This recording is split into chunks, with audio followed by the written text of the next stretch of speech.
Dit is Woensdag 24 Desember en ons lees uit 1 Korintiërs 13 vers 3. Al deel ek al my besittings uit en gee ek my liggaam oor, sodat ek my daarop kan beroem, maar ek het nie liefde nie, baat dit my niks. Die motivering waarmee ons enigiets doen, maak saak. Hierdie is die enigste gedeelte in Paulus se boodskap oor liefde wat die woordjie sodat bevat. As ek goeie dinge doen, selfs al deel ek al my besittings uit en offer ek myself op, sodat ek my daarop kan beroem, maar ek het nie liefde nie, baat dit my niks. Die feit dat mense eintlik net iets vir ander doen, as hulle self ook iets daaruit baat, is vandag so algemeen dat ons agterdogtig is oor enige iemand wat net uit liefde iets vir iemand anders doen, sonder om iets terug te verwag. Daar is byvoorbeeld 'n klomp video's op die internet waar iemand geld probeer uitdeel aan vreemdelinge, sonder om enige iets terug te verwag.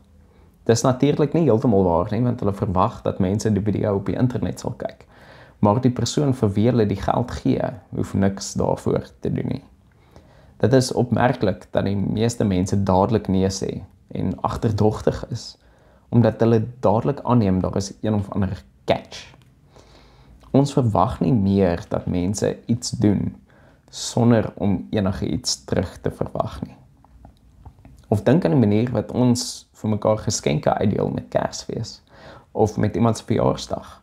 Ons noem dit 'n geskenk, maar soms lyk dit meer soos 'n vorm van ruilhandel. Ek gaan net vir jou iets gee as ek ook 'n geskenk kry. En as jy vir my iets gee wat minder waarde het as wat ek vir jou gee, gaan jy volgende jaar 'n kleiner geskenk kry. Wanneer ons onsself opoffer en wanneer ons gee, is dit dalk waardevol om 'n oomblik op te let na wat in ons harte aangaan. En vir onsself te vra, wat motiveer hierdie opoffering of geskenk? Voel ons verplig of skuldig? Of verwag ek iets in ruil daarvoor? Of doen ek dit bloot uit liefde? Dink vir 'n oomblik aan die manier wat jy gee of wat jy opofferings maak. As jy eerlik is, wat is jou motivering hier agter?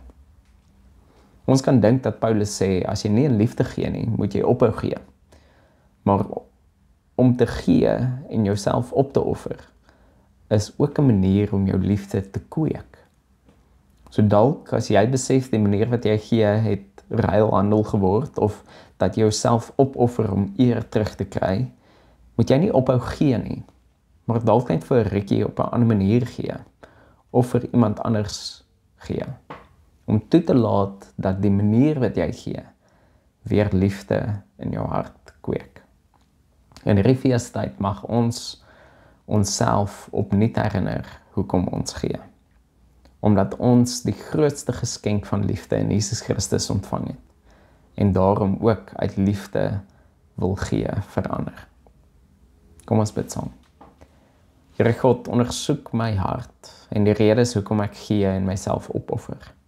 Mag U my bly herinner dat ek dit nie doen omdat ek eer wil wen of iets in ruil wil terugkry nie, maar in die eerste plek omdat U my liefhet en ek daarom in liefde myself wil gee vir ander.